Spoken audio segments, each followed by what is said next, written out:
You, yes you, are used to the sight of sleek modern jets. We have giants like Emirates, ANA, and Qatar Airways setting the standard for what a flagship carrier should look like. But if you look closely at the gates of any major airport, you'll notice something is changing. Lately, the bold colors and complex livery designs are disappearing, replaced by bland Eurowhite schemes or questionable new rebrands. In today's video, we are going to dive into why airlines are obsessed with changing their liveries and why the golden age of colorful planes may be gone for good.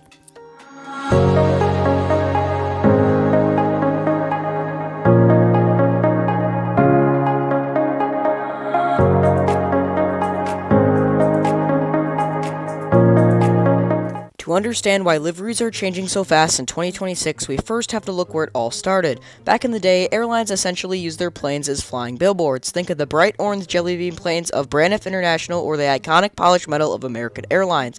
But lately there's been a massive shift toward minimalism. You've probably seen it. Almost every major carrier, from United to Lufthansa, has moved toward a design known as a Eurowhite. This involves a mostly white fuselage with the logo and color concentrated on the tail. While myself and others like to think these changes are bland and ruining the livery, there are three main reasons why airlines are making this move.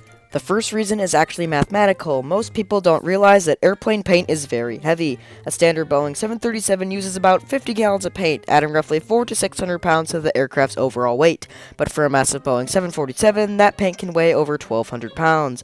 In an industry where every ounce matters for fuel efficiency, a simpler livery means a lighter plane. By stripping away heavy layers of complex and colorful designs, airlines can save thousands of dollars in fuel costs per year per aircraft. There's also a scientific reason: heat. Just like wearing a white t-shirt on a summer day, a white plane reflects the sun's radiation. This keeps the cabin much cooler while the plane is sitting on the tarmac. Keeping the plane cool on the ground reduces the power on the cooling systems, which saves even more fuel.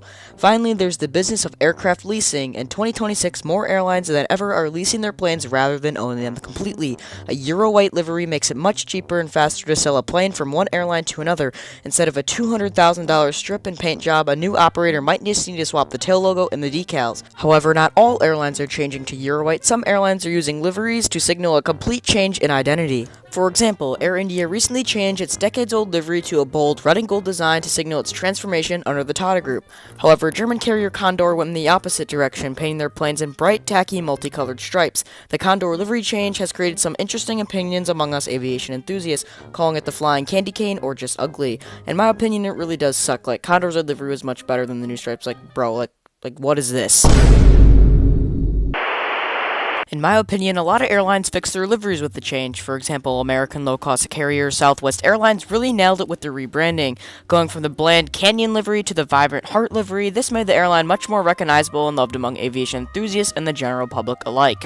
All these changes aren't just for show. They're often timed with the arrival of new, efficient aircraft like the Airbus A321neo or the Boeing 787. A new livery tells the world and the investors that the airline is modern, efficient, and ready for the future.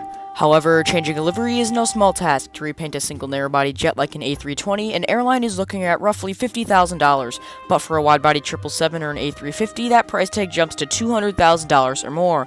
When you multiply that by a fleet of hundreds of planes, you're talking about a multi-million-dollar investment just to change the vibe of the company.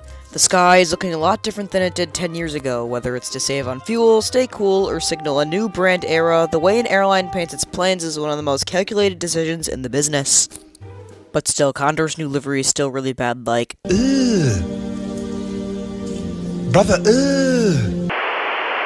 What do you think? Do you miss the colorful, complex liveries of the past, or do you like the clean, modern look of today's Eurowhite fleets? Let me know your thoughts in the comments below. And with that, I'll catch you all in the next one. Bye!